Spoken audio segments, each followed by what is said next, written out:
Hey, I am Jacob Kraus, and this is my daily rider. It is a 2013 Honda CB1100.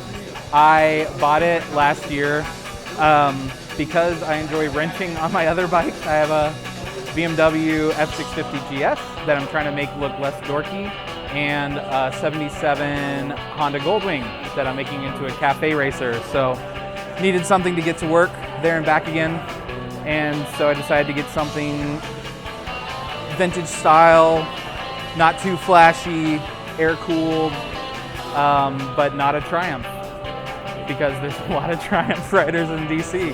The furthest I've gone is a few hours away. I haven't done any large trips yet. Last year I took my Beamer to Chicago, Kansas City, and back to DC. So it was a little weird choosing the 650 single cylinder over an 1100 inline 4 for that trip, but I hadn't quite registered this one yet at the time, and figured the Stadies wouldn't enjoy that. So the only mods I've done, I put an MGO exhaust with a AutoZone homemade mid-pipe that I didn't realize wasn't stainless. So as you can see, it's rusted through.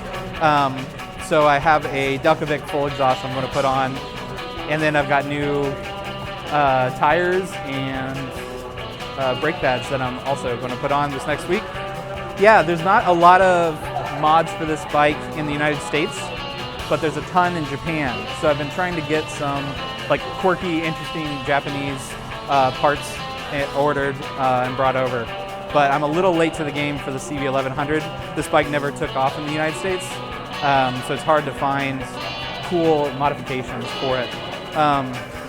But it's neat, yeah, it's neat following the hashtag on Instagram and seeing there's a company, I think it's White House in Japan. They make an entire K10 kit for this bike, and so it looks identical to a brand new showroom CB750, except it's an 1100 modern bike. Yeah, I think my favorite thing about the bike is the aesthetics.